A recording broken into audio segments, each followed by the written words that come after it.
Today we're going to change the transmission fluid and the filter on the transmission of my 2005 Dodge Sprinter 2500. So the first thing to do is to unscrew the drain plug and drain the transmission fluid. In my case, the bolt was stripped and I had to use an extractor tool. And basically that looks like this. So I stuck it in the head and just started cranking on it. Here's another one, different size, and I actually bought a set because I wasn't sure what size I was really going to need, so I ended up buying a set from Harbor Freight. This was $35. So I did buy a replacement drain plug off of eBay because I could not find this anywhere else. It's got a much smaller head on it than this has, but the thread and diameter size appear to be the same.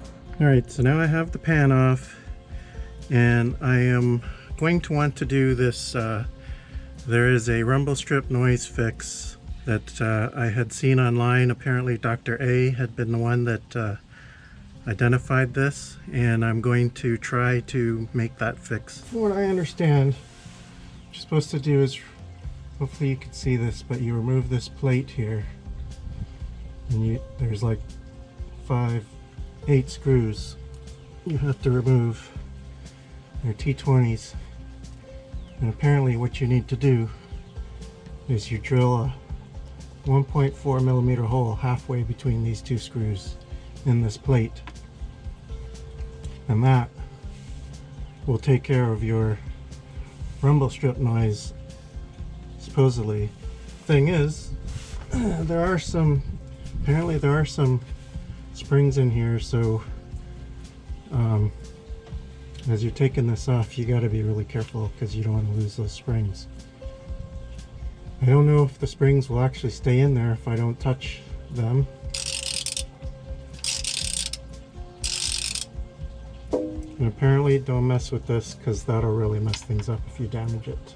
My hope is that all these screws are the same size.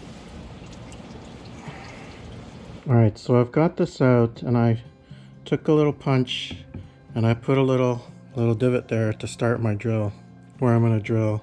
And I'm going to take a Dremel and use my Dremel because that can hold the small drill bit a lot better. So I bought these drill bits on Amazon.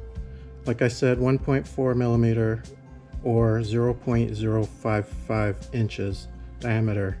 I ended up getting 4 for about $9. I wanted to have more than one just in case the drill bit broke while I was working on it.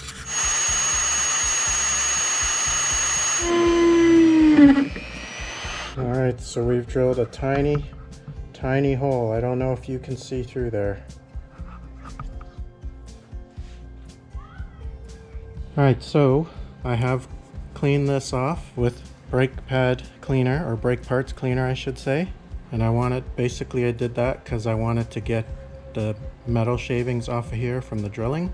I believe I have done that. This is nice and clean now, although I don't know that I had necessarily had to get all the transmission fluid off of there, but I did. Alright, it looks like all the springs are still in there. I'm putting these in by hand because I don't want to strip them. I'm sure it would be very easy to strip, and even by hand you might even strip them. So as soon as I get this plate back on, I'm going to throw the filter in, and then I'm going to go clean the pan, and then I will put the pan back on with the new gasket. Both bolts are back on. So next thing is I'm going to put this filter on. There's a little clip here that goes into a slot up there, and there's an O-ring here. I know the O-ring came off with the other one already, so I'm not too worried about that, but I'll just run my finger up there just in case, just to make sure. This it's supposed to be like a click or something.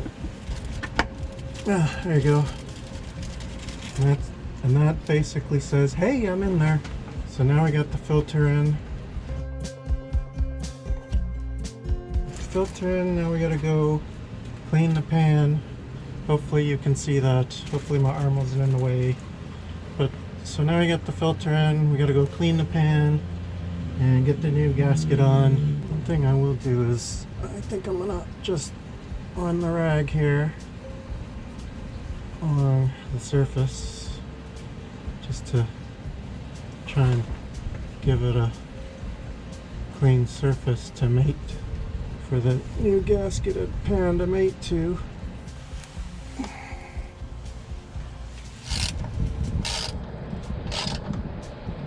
Okay, those are supposed to be torqued to a certain torque. I'm gonna have to look that up. And don't forget to drain the torque converter.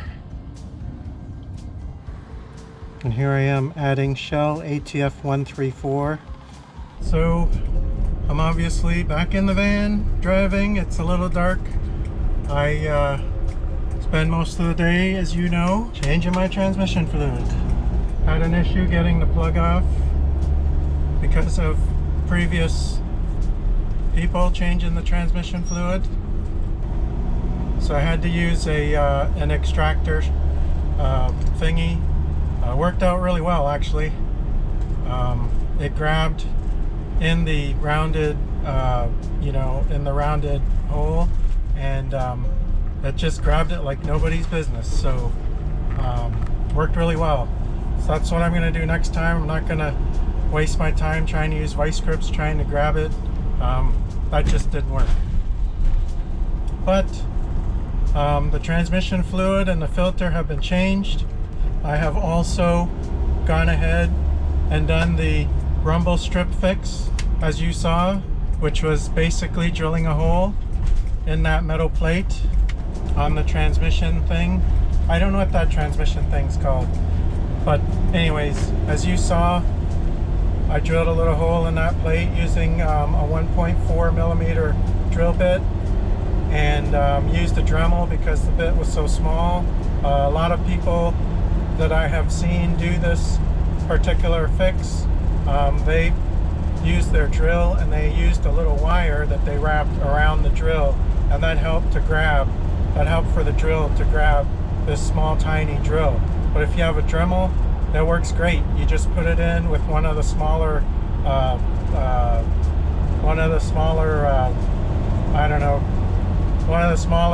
holder tip things, and it works great. And it didn't take any effort whatsoever, slow and steady.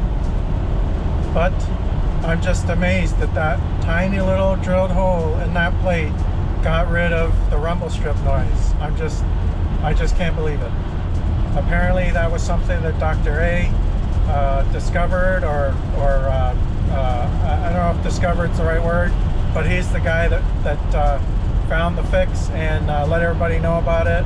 And I can tell you it worked for me also.